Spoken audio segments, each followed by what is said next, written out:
meu nome é Amarildo Pessoa, eu trabalho com cinema, sou videomaker e sou professor também de filosofia e acho que é isso.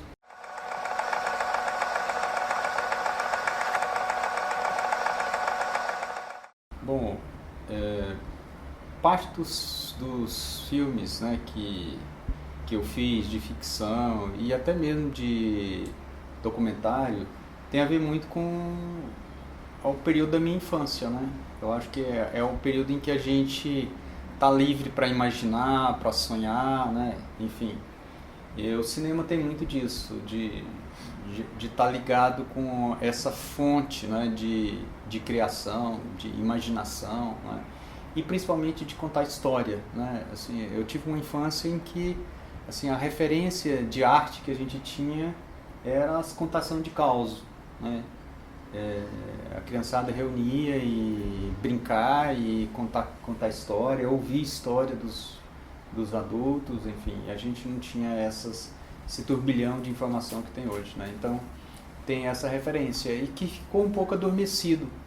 Eu vim para Goiânia para fazer filosofia e aqui eu comecei a fazer artesanato. Esse é um dos trabalhos da época que eu fazia faculdade, 1900, esse aqui deve ser de 83. Eu fazia esse tipo de trabalho e vendia na feira hippie. Então, assim, o cinema é uma maneira que eu encontrei de canalizar essa energia que vem desde a infância e também do meu período de faculdade. Acabei na filosofia, minha incursão foi para estética, né? E aí eu fiz mestrado e acaba, né, entrando no mundo da imagem nessa história toda. Até que eu comprei uma câmera fotográfica. Pareceu que aquele mundo todo veio à tona, assim, aquela brincadeira de você se dispor diante de um objeto e tirar daquilo, né, dele, aquilo que as pessoas não viam, né? Isso começou a me empolgar muito e eu juntei essa energia com uma amiga minha que trabalhou comigo em alguns filmes e até o primeiro trabalho foi, os dois primeiros trabalhos foi em parceria com ela, que é a Kátia Jacarandá. E um dia, jogando conversa fora, assim, ela falou, eu tenho uma vontade muito grande de fazer filme. Eu falei, eu também tenho, vamos fazer um? Vamos. Sim, tipo isso. E aí ela, como é artista plástico, assim, não quer trabalhar com gente, não gosta de trabalhar com gente. A gente fez um filme chamado A Vida Não Vive, e que estava focado no indivíduo, nos bonequinhos de plástico e em um personagem também humano, mas que na verdade ele não era muito humano, né? Então isso gerou uma experimentação, né, com animação de fotos, né?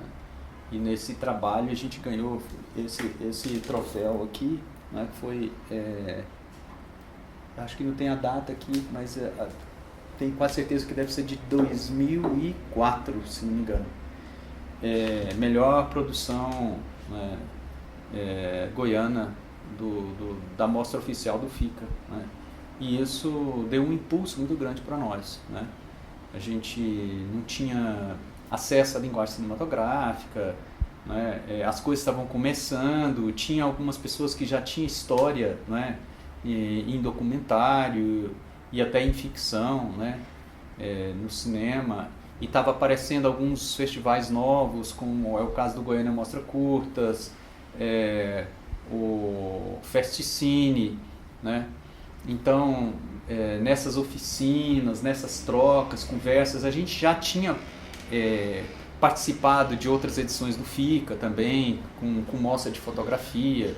Então, o cinema ele está muito ligado né, com outros tipos de arte, né? Com a música, com o teatro, com a fotografia, né? E o FICA dava essa, né, possibilidade, né? Assim, a mostra quase que era uma amostra de todos nós, né? Era um coletivo mesmo, quando assim era muito comum nos festivais né? Não só em mostrar o cinema, mas mostrar música, mostrar teatro, mostrar dança, fotografia. Uma coisa que eu acho muito interessante nesse trabalho de curta-metragem é que o curta-metragem não é uma coisa passiva, sabe? Que você produz lá longe e traz e as pessoas passivamente vão lá com um saquinho de pipoca pagar e assistir no cinema, né?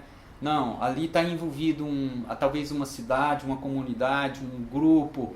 Esse grupo também está inserido num fazer cultura, né? Com faculdade, com comunidades, enfim. Então isso, assim, eu posso dizer que não foi uma coisa só minha, sabe? Esse começo não foi um começo só meu, né? Era um começo que estava, assim, em ebulição, né? Em geral, na sociedade, na nossa comunidade goiana, vamos dizer assim.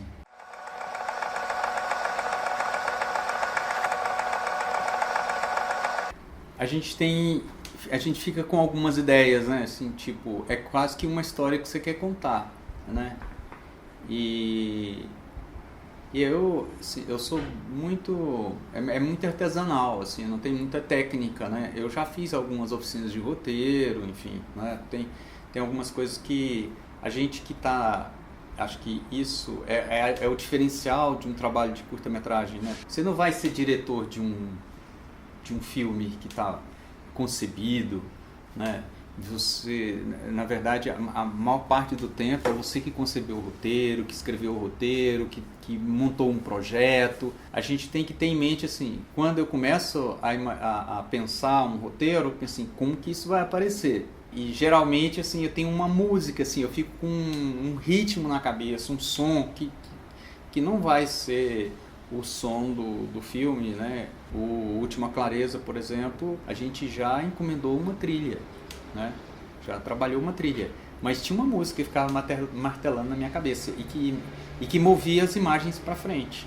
Aliás, foi a primeira cena que nós gravamos do Última Clareza, foi a última do filme, na verdade, e era a que sempre ficava na minha cabeça. Assim, eu pensava numa mulher andando a cavalo, assim, sabe, no nada, assim, perdida e indo para frente, assim, né? E o que a música que vinha era o Frevo Mulher, assim, que era inspiração pro curta toda, assim. A música, né, o som, não só o conteúdo, mas o som, ele te possibilita, né, uma série de imagens, né?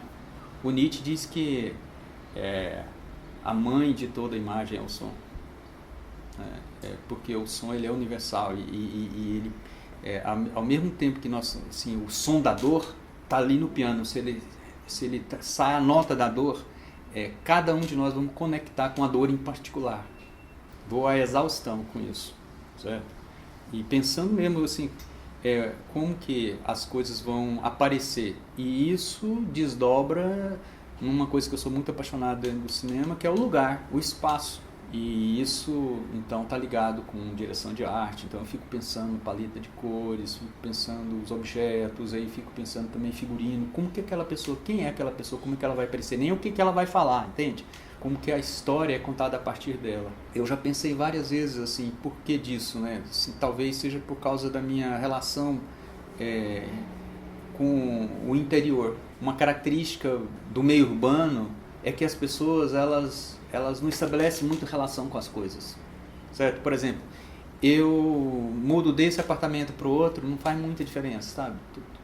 Quase todos têm um formato de sala em L, uma cozinha que fica desse lado, um corredorzinho que vai distribuindo. Quando você vai numa casa da roça, tudo isso é desconstruído, certo? E tudo que está ali tem muito a ver com as pessoas, né? Então, um sofá não tem a ver comigo, porque é uma linha de produção, mas uma cadeira é a cadeira da avó, da mãe, sabe? É uma cadeira que vai talvez o filho herdar. Então, assim, não tem como você falar de um personagem sem falar do mundo dele, sabe? Então é um mundo de relações, a comida, a roupa, o lugar que as pessoas estão, é tudo história, né? Então as coisas vêm assim, né? Então o processo criativo acho que está ligado a essas circunstâncias. Daí a importância muito grande do cinema, sabe? Daí a importância da gente contar nossas histórias. É fundamental que o cinema aconteça, sabe? Assim, é essencial que o cinema aconteça, porque senão a gente perde esse vínculo, né? Essas relações, né? E fica um hiato aí dentro da história. Há uma discussão muito grande se o Estado deve ou não financiar, entre aspas, a cultura, né? Se isso não seria uma espécie de paternalismo, né? Esse pessoal quer verba para eles fazer cinema, né? O cinema é uma atividade que tem muito custo, é uma indústria cara, na verdade, né? Mas e ela é cara, mas ela traz muito resultado, não só do ponto de vista cultural, espiritual, mas ela traz muito resultado do ponto de vista político, né? Porque é construção de identidade, né? De cidadania, né? Então a autonomia de um povo depende muito de como ele se vê.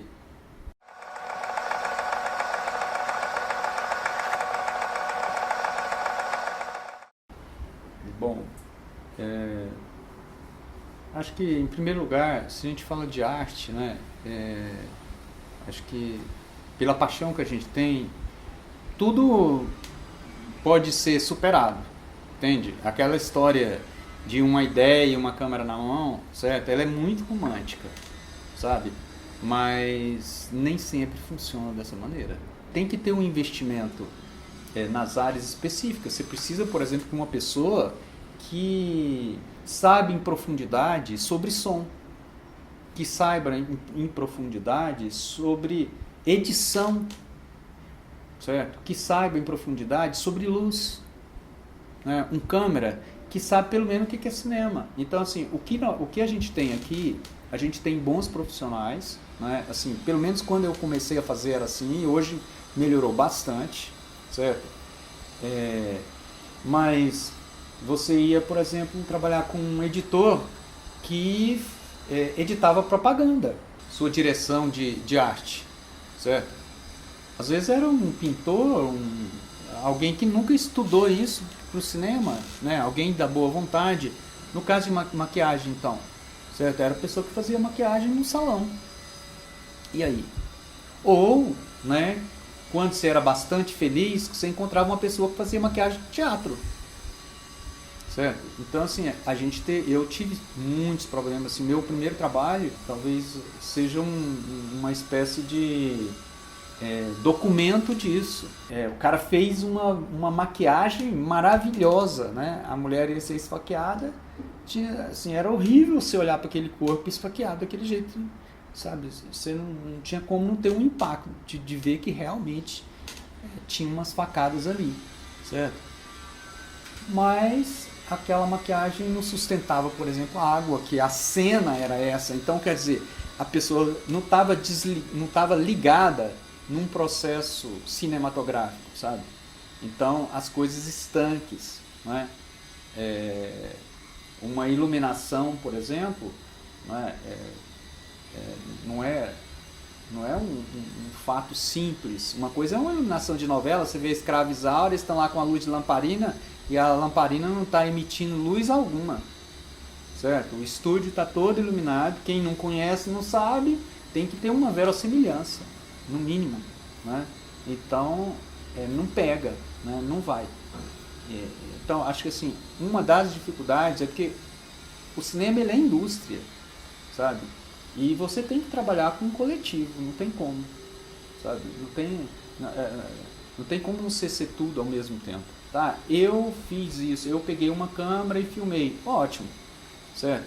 Mas se você for fazer um filme onde você tem personagens e você tem que fazer externa e se você pensar em fazer estúdio, acabou, porque não tem como você trabalhar isso só na base da amizade. A nossa dificuldade é porque a gente não tem um centro de produção ainda, né?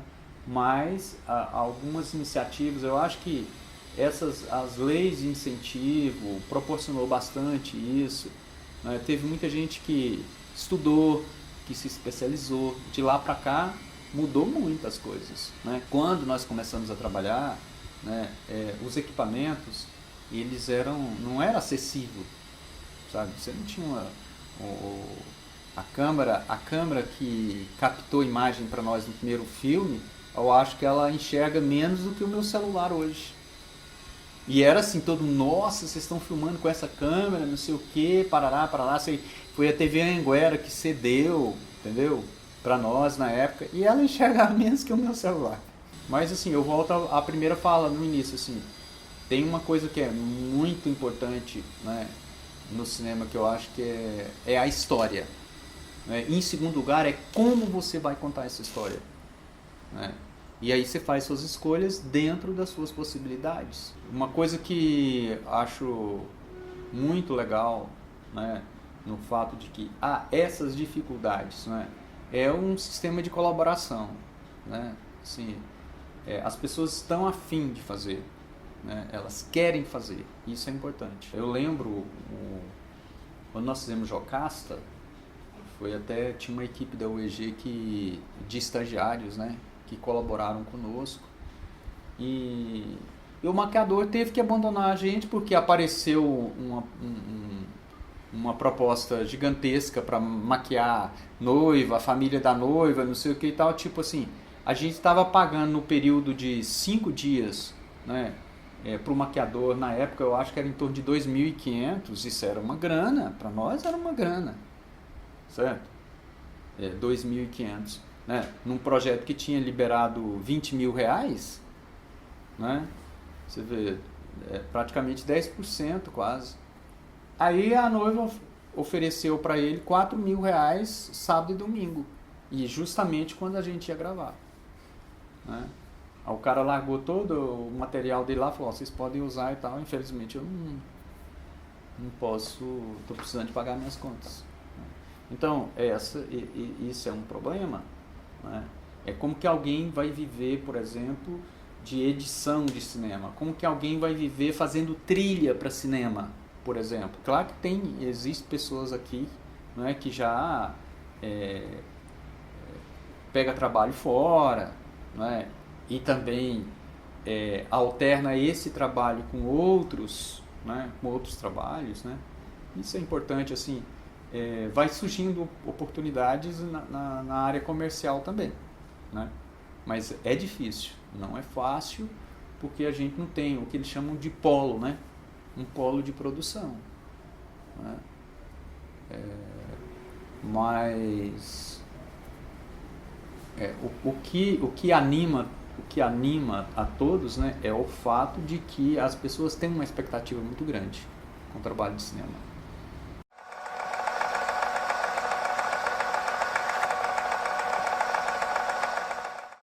O primeiro trabalho que nós fizemos foi A Vida Não Vive. É uma animação de fotos e tem direção partilhada com a Kátia Jacarandá.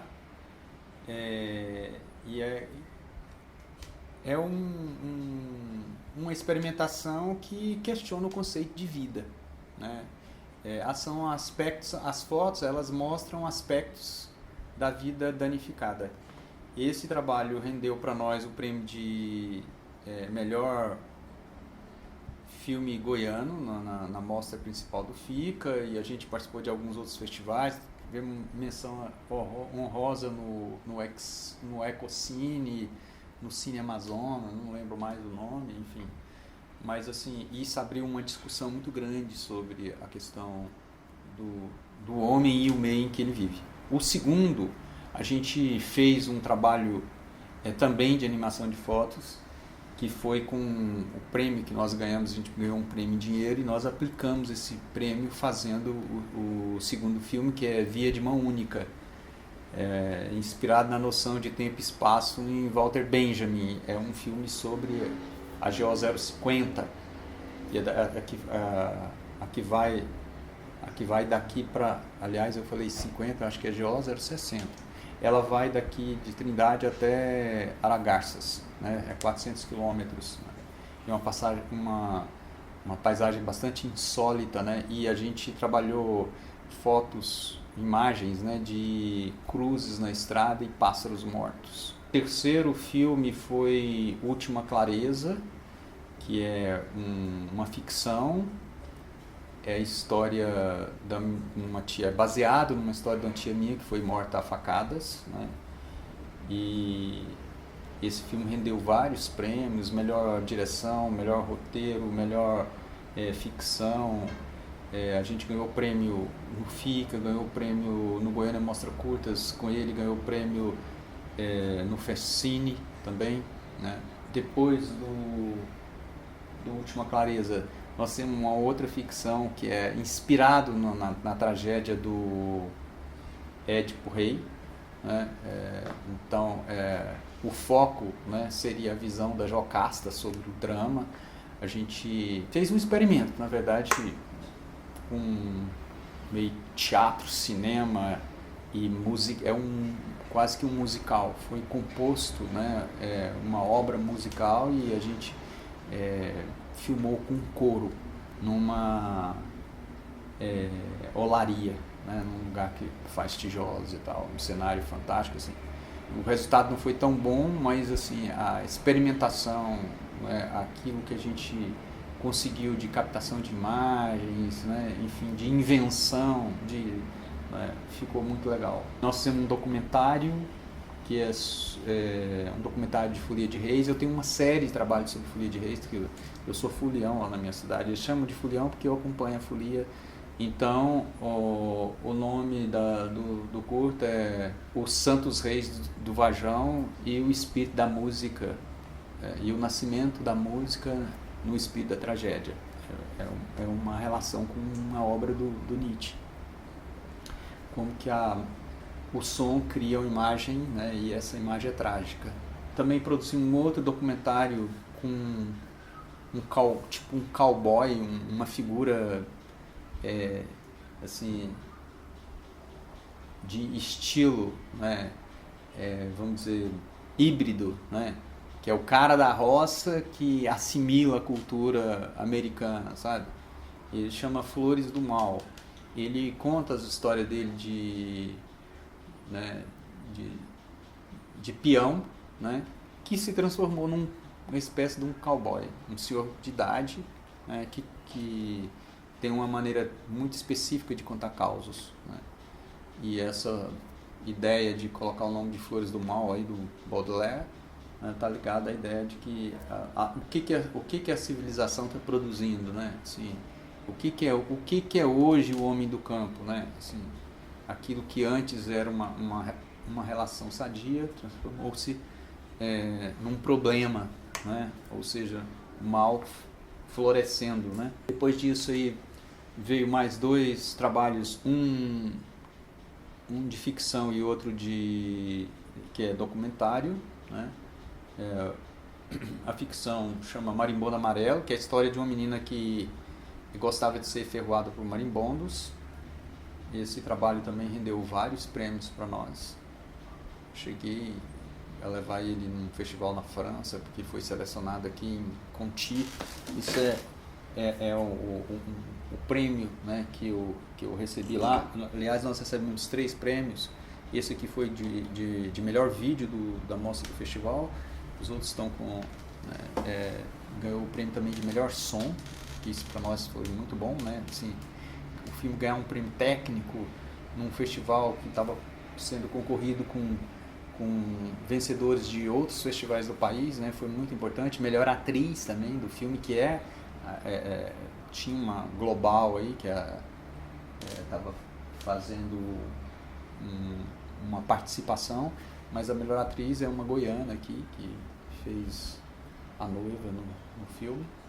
E depois também nós temos um documentário, né? E a gente estava falando sobre isso, sobre a dificuldade de se fazer um documentário, né? Que é você, na hora de se pegar uma coisa importante, ele, né, aquele momento, aquele instante, né? O documentário tem muito a ver com a ficção, você prepara a cena, né? E o documentário você tem que que está atento e captado a energia daquele instante. E eu estava fazendo um documentário com um papagaio, né? E assim, nós resolvemos fazer o documentário também com verba do prêmio, né? E aí eu entrei, que eu trabalho muito com a Gruici, eu falei assim, olha, vocês não me cobram nada para fazer o filme, eu faço as despesas todas e depois o filme é nosso, certo? Então assim, eu estava gastando uma grana minha do bolso, né? E nos 3 primeiros dias o papagaio não quiser falar nada. Papagaio falante, que falava, que cantava, que não sei o que, tarará, tarará, você chegava com a câmera, o papagaio não falava nada. Então assim, isso é simbólico, porque no documentário quem que manda é o objeto, não é o sujeito, certo? Você vai numa cena, às vezes o rio te fala muita coisa, você olha o rio, mas você coloca a câmera e ele não te falou nada. Você tem que trabalhar um e outro porque tem um viés aí, não tem uma fronteira determinada. Então esse chama Sonho de Humanidade, que é resultado de um trabalho que eu já fazia antes de fazer cinema. Eu fiz uma reportagem fotográfica com as araras, né? Então é sobre os psitacídeos, araras, papagaios, periquitos, né? E o trabalho, assim, ele tem é um documentário que resgata uma coisa muito importante, que é o afeto. Apesar do grande problema de você trazer um animal silvestre para dentro de casa, e revela uma certa relação de afeto. Como é que eu ia falar de um problema que é encarcerar um animal, mas ao mesmo tempo levar uma imagem negativa dessas pessoas para quem está assistindo, certo? Quer dizer, então ficou um trabalho delicado nesse sentido, sabe? Porque ao mesmo tempo essa nossa proximidade, o caminho que aponta dentro do filme, né, é que apesar disso tudo existe uma grande sensibilidade, né? E esse curta-metragem também rendeu alguns prêmios, inclusive o prêmio de melhor filme goiano no FICA, na mostra principal do FICA. Ganhei prêmio também na mostra da ABD no FICA. Ganhei prêmio em Portugal com ele, né? Fui mostrar ele em Portugal. Para mim foi muito importante porque, sabe, falando de linguagem, né, sei lá, sempre vem na minha cabeça todo esse processo de colonização, sabe? O papagaio é um pouco um símbolo disso, né? Quer dizer, o papagaio é uma coisa muito nossa, né? E foi um filme gostoso de fazer por causa disso, assim. Foi uma escola. Depois disso, mais outros 2 trabalhos. Esses trabalhos todos, esses que eu citei aqui, quase todos foram feitos com lei de incentivo. Alguns foram feitos com um prêmio que eu ganhei. A gente gosta de fazer. Para que eu pegar esse dinheiro e gastar? Vou gastar no que eu gosto, né? Também é dor, mas é um prazer, né? E aí, por fim, O Dia de Ira, que é a história de uma menina, é quase que uma sequência do primeiro lá da ficção, que eu imaginei, poxa, a minha prima viu pela fresta da porta o cara, na hora que o cara escapou, né? Ela ouviu os gritos e olhou, e a mãe dela estava escapando do cara, toda esfaqueada, né? E, enfim, e eu criei uma história de uma menina que era molestada pelo pai e por outras pessoas e reagiu a isso. O Dia de Ira é o dia da vingança, né? Assim, o dia em que ela foi à forra com a história, né? Ela sai matando todos os homens que aparecem, ela mata de forma bastante cruel. E também um documentário sobre o Rio Meia-Ponte, que foi um grande desafio, porque é um personagem, né? O rio é imenso, né? E imensa a história e o que ele arrasta, né, para dentro dele, né? Principalmente, né, o nosso distanciamento, né? Porque Goiânia esse lugar foi escolhido por causa do Rio Meia-Ponte, e a cidade nem reconhece o rio, passa por cima dele, né? É um sujeito sem voz, né, dentro da cidade, porque ele é sujo, porque ele fede, porque ele não é útil. E entre meio esses trabalhos que eu apresentei, né? Tem uma série de trabalhos que vai surgindo, que às vezes são trabalhos mais comerciais, né? Que as pessoas falam, eu queria que você fizesse isso para mim, não sei o que e tal, a gente faz um orçamento.